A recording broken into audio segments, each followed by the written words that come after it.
தோட்டத்திலேருந்து பறிச்சுட்டு வந்த புளிச்சக்கீரையில் இன்றைக்கி டேஸ்டியான தொக்கு வந்து பார்க்கலாம். ஃபஸ்ட்டு அதுக்கு சட்டியில் வந்து 1 ஸ்பூன் அளவு எண்ணெய் சேர்த்துக்கோங்க. அதில் ஒரு 2 ஸ்பூன் அளவு உளுத்தம்பருப்பு வந்து சேர்த்துக்கோங்க.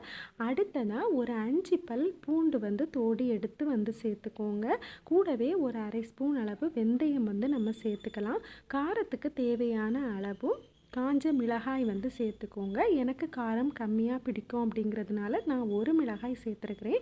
நீங்கள் வந்து 2 இல்லை 3 வந்து சேர்த்துக்கலாம்.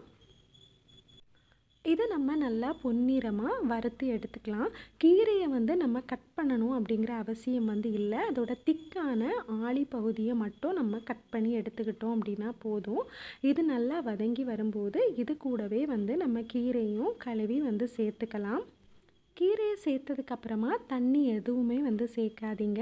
நல்லா அப்படியே சட்டியில் வந்து வரட்டி எடுத்தீங்கன்னா அந்த கீரையோட கலர் வந்து சேஞ்ச் ஆகி ஒரு ஆரஞ்சு கலர் வந்து வரும். இந்த டைமில் நம்ம தேவையான அளவு உப்பு வந்து சேர்த்துக்கலாம். உப்பு வந்து சேர்த்துட்டு நல்லா கிளறி விட்டு நல்லா கீரை வதங்கினதுக்கப்புறமா கேஸை ஆஃப் பண்ணி ஆற வச்சுக்கோங்க. இது நல்லா ஆறின பிறகு மிக்சியில் வந்து நம்ம அரைச்சிக்கலாம். கொஞ்சமாக தண்ணி சேர்த்திங்க அப்படின்னா போதும். ஒரு 1/4 கப்பு தண்ணி சேர்த்து நல்லா பட்டு போல் இந்த மாதிரி அரைச்சி எடுத்துக்கோங்க.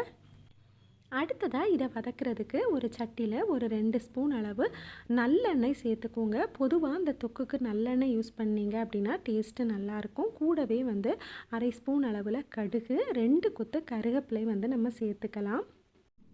கடுகும் கருவேப்பிலையும் பொரிஞ்சதுக்கப்புறமா நீங்கள் மிக்சியில் அரைச்சி வச்சுருக்கிறத அப்படியே எண்ணெய் கூட சேர்த்து நல்லா ஒரு வாட்டி கிளறி விட்டுக்கோங்க. நல்ல டைமில் கேஸை வந்து நம்ம வச்சு ஆஃப் பண்ணிக்கலாம். அந்த எண்ணெய் வந்து கீரையில் இருந்து பிரிஞ்சு வர்ற அளவுக்கு நம்ம வந்து அப்படியே மிக்ஸ் கண்டிப்பாக நீங்கள் இந்த தொக்கை வந்து ட்ரை பண்ணி பார்த்துட்டு எப்படி இருக்குது அப்படிங்கிறத வந்து கமெண்டில் சொல்லுங்கள்.